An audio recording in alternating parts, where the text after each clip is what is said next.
Hello guys, and my name is Syed Mohammad Hassan and welcome back to the tutorial for creating an interface for the calculator Android app।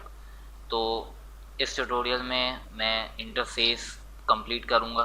ठीक है, तो previous tutorial में मैंने इसमें 2-3 चीज़ें add की थी और आपको कुछ चीज़ें बताई थी कंपोनेंट ट्री के बारे में और मुख्तलिफ लीनियर लेआउट के बारे में थोड़ा सा बिहेवियर मैंने डिस्कस किया था प्रीवियस लेक्चर में।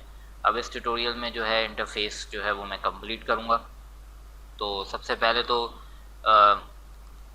मुझे इंटरफेस को कंप्लीट करने के लिए, जैसे कि अभी मैं अगर आपको कंपोनेंट भी शो करूँ तो अभी जो है एक ही लीनियर लेआउट मौजूद है जो कि मैंने प्रीवियस ट्यूटोरियल में कन्वर्ट किया था रिलेटिव लेआउट को लीनियर लेआउट में। ठीक है, तो अब मुझे 4 बटन्स यहाँ पे ऐड करने हैं। ठीक है, और मैं चाहता हूँ कि वो जो 4 बटन्स ऐड करूँ उसके लिए एक अलग लेआउट जो है मैं क्रिएट करूँ, यानी इसी लेआउट के अंदर एक और लेआउट में क्रिएट करूँ। ठीक है, तो यहाँ पे आप देख सकते हैं कि यहाँ पे लेआउट्स का ऑप्शन आ रहा है, इसको मैं ड्रैग कर देता हूँ।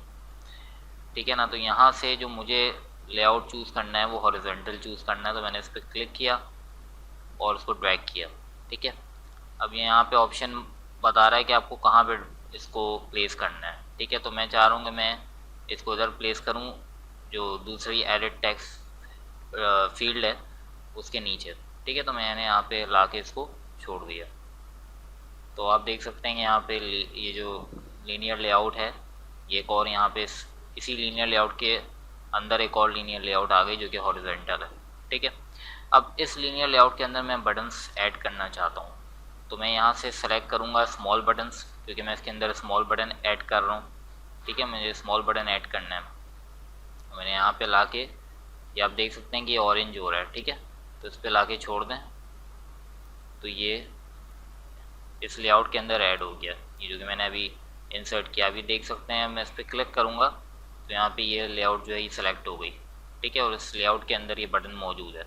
यहाँ पे जो इंडेंटेशन है, जो लिंक आप देख रहे हैं डॉटेड लाइन से, जो कि इंडेंटेशन हुआ है बटन, इससे ये रिप्रेजेंट कर रहा है कि ये जो बटन है ये इस लीनियर लेआउट के अंदर मौजूद है। ठीक है, और ये जो लीनियर लेआउट है ये किसके अंदर मौजूद है, ये जो प्रीवियस लीनियर लेआउट थी उसके अंदर ये लीनियर लेआउट मौजूद है। अब अगर मैं आपको टेक्स्ट मोड पे जाऊँ, टैब पे, और यहाँ पे शो करूँ तो अब अभी देख सकते हैं कि यहाँ पे ये एक और लीनियर लेआउट ऐड हो गई है। ठीक है ना, और इस लीनियर लेआउट के अंदर ये बटन ऐड हुआ है और ये linear layout previous linear layout के अंदर ऐड हुई है जो कि मेन लीनियर लेआउट थी। ठीक है, तो इस तरीके से जो भी हम ड्रैग एंड ड्रॉप करते हैं चीज़ें, उसके पीछे जो कि मैंने प्रीवियस लेक्चर में आपको बताया था कि कोड जो है वो एंड्रॉयड स्टूडियो हमारे लिए अपडेट कर रहा होता है। तो अब दोबारा से डिज़ाइन टैब पे जाते हैं। अब इस पर मैं डबल क्लिक करता हूँ और इसका जो टेक्स्ट है वो मैं चाहता हूँ कि प्लस हो। ठीक है, यानी प्लस फॉर ऐड के लिए, तो यहाँ पे मैंने ये प्लस कर दिया इसको। अब इसके बाद मैं एक और बटन ऐड करूँगा स्मॉल। दोबारा से मैं यहाँ पे आया और यहाँ पे आके मैंने इसको ड्रैग कर दिया। ठीक है, तो आप देख सकते हैं कि एक और बटन ऐड हो गया। इस पर डबल मैंने क्लिक किया और इसको मैंने टेक्स्ट दे दिया माइनस का, सब्ट्रैक्शन के लिए ये माइनस का हो गया। ठीक है, अब अगर मैं आपको टेक्स्ट मोड पे आके दिखाऊं तो देखें एक और बटन ऐड हो गया जो कि मैंने अभी ऐड किया। अब मैं यहाँ से भी जो है XML को भी यूज़ करके ऐड कर सकता हूँ बटन। तो मैं इसको कॉपी करता हूँ कोड को।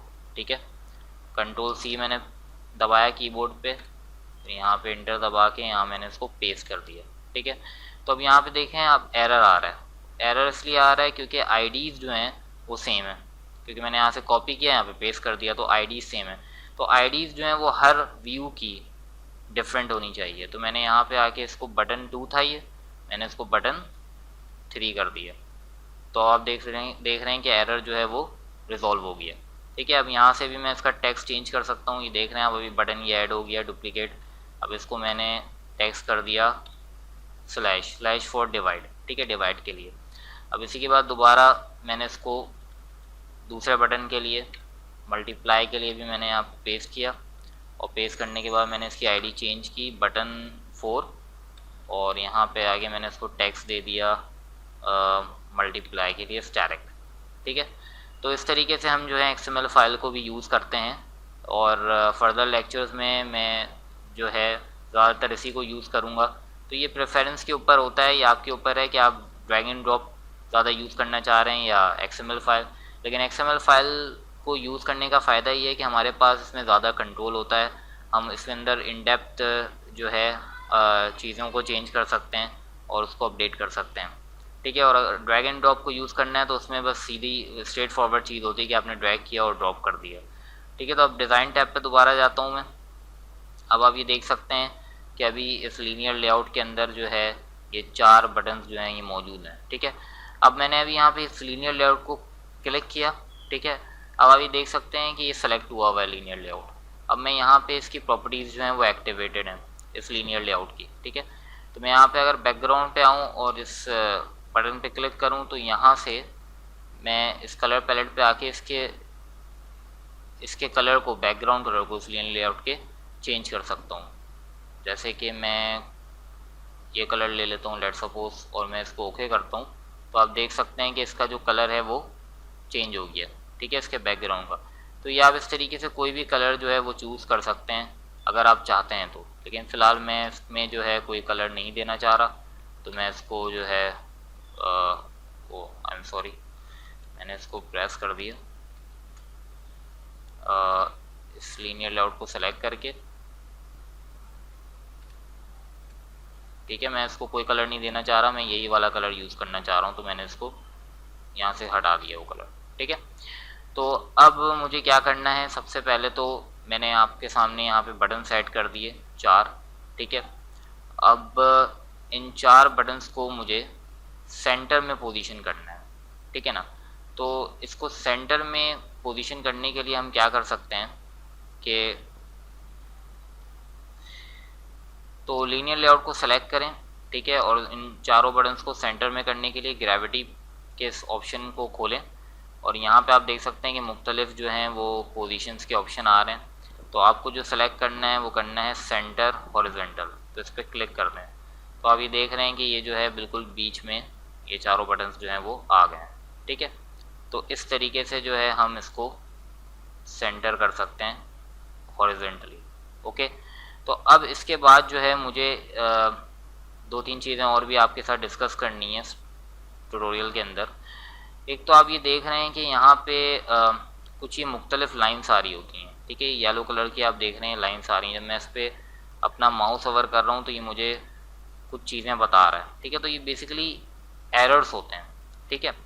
ये ऐसे एरर्स होते हैं जिसको हम मतलब ये कोई बहुत क्रिटिकल एरर नहीं होते, ये इस किस्म के एरर्स होते हैं कि हम इसको जो है नज़रअंदाज भी कर सकते हैं अगर हम चाहें, और अगर हम इसको देखें तो हमें इसमें मज़ीद इन्फॉर्मेशन मिलती है कि हम क्या कर सकते हैं। यानी हमें ये सजेशन दे रहा होता है एंड्रॉयड स्टूडियो, ये एक सजेस्टेड एरर्स होते हैं बेसिकली। तो अगर मैं इस पर क्लिक करूं, जैसे कि अभी आप ये देख रहे हैं कि यहाँ पे ये एरर दे रहा है, इसके टेक्स्ट के साथ एरर दे रहा है। तो अगर मैं इस पर क्लिक करूं तो ये मुझे बता रहा है कि यहाँ से मैं इसको मज़ीद पढ़ सकता हूँ। तो मैंने मोर पे क्लिक किया, अभी मुझे ये बता रहा है कि हार्ड कोडेड स्ट्रिंग आपने दी हुई है, यानी जो मैंने इसको यहाँ पे टेक्स्ट दिया है वो हार्ड कोडेड स्ट्रिंग है। Should use add string resource, और ये मुझे बता रहा है कि आपको ये जो स्ट्रिंग है ये स्ट्रिंग रिसोर्स में यूज़ करना चाहिए, ठीक है। यानी इसका रीज़न ये है कि ये जो कुछ दूसरी लैंग्वेजेस में, जैसे कि यहाँ पे आपको बता रहा है the application can not be translated to other languages by just adding new translation for existing string resources. यानी एंड्रॉयड स्टूडियो के अंदर एक मैकेनिज़्म होता है, वो मैकेनिज़्म ये है कि मुख्तलिफ लैंग्वेजेस में जो है एप्लीकेशन जो है वो टेक्स्ट को रेंडर करती है, ठीक है ना। तो उसके लिए जो है हमें हार्ड कोडेड स्ट्रिंग नहीं यूज़ करना पड़ता है, उसके लिए हमें स्ट्रिंग रिसोर्स के अंदर जो है स्ट्रिंग यूज़ करते हैं। हम जो भी अपनी एप्लीकेशन में स्ट्रिंग यूज़ करते हैं वो हम स्ट्रिंग रिसोर्स के अंदर यूज़ करते हैं। उसकी वजह क्या है कि मुख्तलिफ लैंग्वेजेस में मुख्तलिफ जो है वो तरीका होता है उसका। फॉर सपोज चाइनीज़ है तो चाइनीज़ डिफरेंट तरीके से उसके करैक्टर्स होंगे, इंग्लिश है तो इंग्लिश डिफरेंट तरीके से होगा, रशियन है तो रशियन का डिफरेंट स्टाइल है। तो इस काम के लिए जो है एंड्रॉयड स्टूडियो में बिल्ट इन मैकेनिज़्म है, और वो ये है कि आप स्ट्रिंग रिसोर्स में जाके अपनी फाइल्स को ऐड करें, ठीक है, और वहाँ पे इसके जो है प्रोसीजर बताएं। लेकिन फ़िलहाल अभी चूँकि ये प्लस माइनस और डिवाइड और मल्टीप्लाई जो टेक्स्ट है ये तकरीबन सारी लैंग्वेजेस में सेम ही होता है, तो मैं इसको एज इट इज़ रहने देता हूँ, ठीक है, इसको मैं नहीं छेड़ता हूँ और इस सजेशन को मैं क्लोज़ कर देता हूँ। अब मैं यहाँ ऊपर आता हूँ और यहाँ पे हमें ये एक सजेशन प्रोवाइड कर रहा है इंटर टू नंबर्स की तरफ, ठीक है। तो अब अगर मैं इस पर होल्ड करूँ माउस और यहाँ पे आके इसको क्लिक करूँ और फिर मैं यहाँ पे इसको मोर पे क्लिक करूँ, तो यहाँ पे भी मुझे यही बता रहा है कि ये हार्ड कोडेड स्ट्रिंग है इंटर टू नंबर्स जो कि आपने यूज़ की है। तो अब इसको मुझे जो है क्या कहते हैं, इसके लिए मुझे एक इंस्ट्रक्शन डिफ़ाइन करना पड़ेगा कि मुख्तलिफ जो है लैंग्वेज में मुख्तलिफ तरीके से ये अपेयर हो, ठीक है, क्योंकि जाहिर सी बात है चाइनीज़ अगर इंग्लिश नहीं समझता है तो वो मेरी एप्लीकेशन चलाएगा तो उसको कैसे समझ में आएगा कि क्या ये मैसेज है। तो इस मैसेज को हम एक प्रॉपर मैकेनिज़्म देंगे जो कि हमें एंड्रॉयड प्रोवाइड करता है। तो यहाँ पे आप देख रहे हैं कि ये लाइट बल्ब आ रहा है, ठीक है, तो इस पर क्लिक करें और इस पर क्लिक करने के बाद आपको यहाँ पे कुछ ऑप्शंस आ रहे हैं, ठीक है, एक्सट्रैक्ट स्ट्रिंग रिसोर्स का ऑप्शन आ रहा है। तो अगर मैं अभी इस एक्सट्रैक्ट स्ट्रिंग रिसोर्स पे क्लिक करूँ तो आप ये देख सकते हैं कि ये एक मेन्यू अपेयर हो गया, ठीक है, और ये मुझसे पूछ रहा है रिसोर्स का नाम, ठीक है। तो यहाँ पे मैं इसका रिसोर्स का नाम देता हूँ हेल्प अंडरस्कोर इंस्ट्रक्शंस, ठीक है, इसका मैंने रिसोर्स का नाम दिया। अभी मुझे बता रहा है कि ये इसके फाइल नेम क्या होगा, strings.xml होगा और वगैरह वगैरह ये बता रहा है, और ये मुझे बता रहा है कि किस डायरेक्टरी में रिसोर्स जो है वो क्रिएट होगी। तो यहाँ पे वैल्यू सेलेक्टेड है तो इसको ऐसे ही रहने दें, वैल्यूज़ में जाएं और इसमें ओके कर दें, ओके पे क्लिक कर दें, ठीक है। अच्छा, रिसोर्स नेम आप कोई भी मीनिंगफुल नेम दे सकते हैं, मैं यहाँ पे हेल्प अंडरस्कोर इंस्ट्रक्शंस दे रहा हूँ और इस पर मैंने ओके पे क्लिक कर दिया, ठीक है। अब आप जैसे ही मैंने ओके पे क्लिक किया आपने देखा कि इसकी टेक्स्ट वैल्यू जो है वो चेंज हो गई, इंटर टू नंबर से चेंज हो गई किसमें, @ और फिर / हेल्प अंडरस्कोर इंस्ट्रक्शंस में। तो अब अगर मैं यहाँ से व्यू पे आऊँ, टूल्स विंडो पे आके मैं प्रोजेक्ट पे जाऊँ तो यहाँ से मैं जो हूँ इस वैल्यूज़ को एक्सपेंड कर सकता हूँ और यहाँ पे ये फाइल है string.xml। जब इसको मैं डबल क्लिक करके खोलूँगा तो आप ये देख सकते हैं कि यहाँ पे वो स्ट्रिंग जो है जो कि मैंने वहाँ पे प्रोवाइड की थी वो यहाँ पे ऐड हो गई है हेल्प अंडरस्कोर इंस्ट्रक्शंस के नाम से, जो कि मैंने उसको नाम दिया था। और यहाँ पे ये पॉइंट आउट कर रही है, ये बेसिकली पॉइंटर होता है। तो देखें अब ये इसको पॉइंट कर रहा है कि ये मैंने इंटर टू नंबर्स अभी इसमें डाला हुआ है स्ट्रिंग। तो बेसिकली जो भी मैं यहाँ पे अपडेशन करूँगा वो वहाँ पे मुझे शो होगा। लेट्स सपोज मैं यहाँ पे 2 लिखता हूँ, ठीक है। तो अब अगर मैं दोबारा से एक्टिविटी अंडरस्कोर मेन पे आऊँ, ठीक है, तो यहाँ पे आप देख रहे हैं कि ये 2 जो है यहाँ पे आ गया है।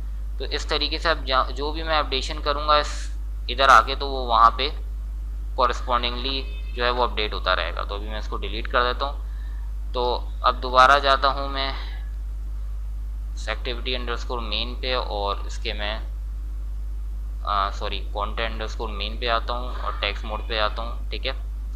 तो अब जो है ये बात आप समझ गए कि ये जो है ये एक चीज़ इंपॉर्टेंट है जो कि मैंने आपके साथ जो है डिस्कस की।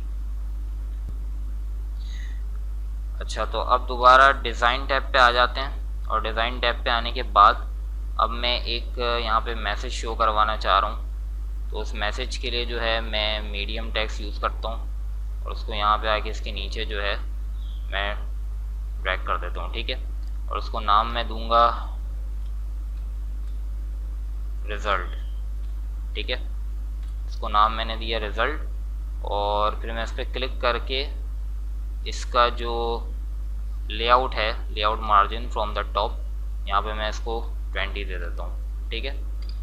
तो ये थोड़ा सा नीचे आ जाएगा, स्पेस आउट हो जाएगा। इसके बाद फिर मुझे जो है इसके नीचे जो है एक लार्ज टेक्स्ट फील्ड चाहिए, ठीक है, जो कि मैं इसके नीचे लगाऊंगा और यहाँ पे क्या होगा, यहाँ पे जो टोटल वैल्यू आएगी वो शो होगी। तो मैंने इसको 0.00 रखा। अभी जो टोटल वैल्यू होगी ये पूरा इधर जो है एक्सपेंड होगी, ठीक है। तो यानी वैल्यूज़ जितनी बढ़ती रहेंगी ये एक्सपेंड होती रहेगी। तो इसके लिए जो है इस पर क्लिक कर देता हूँ मैं, ठीक है। इस पर क्लिक किया और यहाँ से इसकी जो लेआउट विड्थ है उसको मैं मैच अंडरस्कोर पेरेंट कर देता हूँ। तो आप ये देख सकते हैं कि इसने पूरा एरिया जो है वो कवर कर लिया। ठीक है, तो अब जो भी नंबर्स आएंगे वो इसमें बासानी जो है वो ऐड इन हो सकता है, और एंड्रॉयड को इसके लिए प्रोसेसिंग भी नहीं ज़्यादा करनी पड़ेगी। वरना अगर मैं ऐसा नहीं करूँगा तो फिर एंड्रॉयड जो है वो कुछ अपनी साइकिल्स यूज़ करेगा, प्रोसेसिंग साइकिल्स, इसको एक्सपेंड करने के लिए। तो ये ज़्यादा अच्छी प्रैक्टिस है कि आप इसको जो है यहाँ से इसकी लेआउट विड्थ को मैच अंडरस्कोर पेरेंट कर दो। ठीक है, तो इसको अब यहाँ पे मैं क्लिक करके, तो इसको मैंने क्लिक किया यहाँ से और फिर ग्रेविटी पे आया और इसको मैंने यहाँ से सेंटर हॉरिजॉन्टल कर दिया। ठीक है, तो यहीं तक रखते हैं इसकी इंटरफेस को। इसके बाद जो है नेक्स्ट ट्यूटोरियल में मैं इस बटन को भी यहाँ से डिलीट कर दूंगा, क्योंकि ये बटन जो है इस एप्लीकेशन के लिए पॉइंटलेस है। तो इसको यहाँ से मैं आपको डिलीट करना भी सिखा दूंगा। So that's about it guys for this tutorial. मुझे उम्मीद है कि आप जो हैं इस कोर्स से नॉलेज गेन कर रहे हैं, और प्लीज़ इस चैनल को सपोर्ट करें और मुझे अपनी वैल्यूएबल फीडबैक भी प्रोवाइड करें, ताकि मैं मज़ीद जो है इस कोर्स को प्रॉपर स्ट्रक्चर दे सकूं और अच्छे से अच्छा कर सकूं। और इस चैनल को जितना हो सकता है सोशल मीडिया पे, फेसबुक में, ट्विटर में वगैरह वगैरह शेयर करें इसको अपने दोस्तों के साथ, ग्रुप्स में, और सीखते रहें और साथ साथ इससे प्रैक्टिस भी करते रहें। तो thank you very much for watching.